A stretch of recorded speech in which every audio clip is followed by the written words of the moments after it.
before I do that, I wanted to talk a little bit about, I don't know why this is true, but I had, as a professional speaker, I tend to get work in clusters. For example, if I speak at a hospital, I tend to get a lot of healthcare work right after that. You can imagine how this works in a free market economy. If I serve a medical center well, they talk to each other about it, and then I get more calls from that industry. And the same thing works with geography. If I speak in Florida and I do well, I get more opportunities to speak in Florida in the next coming months. There was a period of time there, and Martyn was involved with this, where I spoke in the United Kingdom 5 times in 18 months. I mean, I thought I might have to move over there at one point because I was there so often. And it made me very happy. And I have a confession that every time I got on the plane with Renee, the redhead, I found myself thinking about the Beatles. And I don't know why I do that. Maybe because that was my first, as a young man, it was my first experience with the British accent back in the day.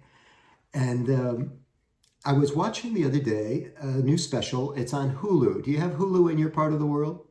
It's an app, television app. Yeah? Okay. Thank you, Andrew. And there's a special about Paul McCartney, Macca, that he did with Rick Rubin. And it's lovely. It's very well done. They're in a black and white studio, and Rubin is in front of a recording console, and they isolate tracks from Paul McCartney's career. A lot of Beatles tracks, a lot of solo tracks, and it's kind of like a look back where we've been, with the Beatles, and kind of taking it apart. And Paul tells stories, of course, about how the songs came to be and the creative process, right? Paul McCartney's a very successful person. I don't know if you've heard of him.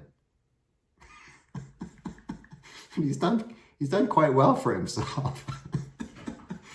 And I actually model a bit of my speaking career after Paul McCartney because of that creative process. He's been a creative genius, like a machine, a content machine through the years. If you think about the Beatles and then his solo career, or Wings, Paul McCartney and Wings, and then the solo career, unbelievable. And as a content producer myself, someone who writes books, someone who does a blog, someone who has a burgeoning YouTube channel, and you can check it out, Angelo Caruso on YouTube. I'm producing content all the time, and I'm always looking for ways that I can use my creative process to help other people, inspire them, motivate them, keep the engine running, right? Well, when I was a kid watching that black and white television, it was fun hearing Jacqueline talk about the value of technology and how far we've come. Great talk, by the way, Jacqueline. We would watch this big thing in the room. It was like an appliance, the television set. And we would watch the Beatles on the Ed Sullivan Show, and I was quite young, but it wasn't lost on me what that was about. And it inspired me to get into the music business. So we're going to weave a couple things together here before I give you the 4 tips, right? One is technology.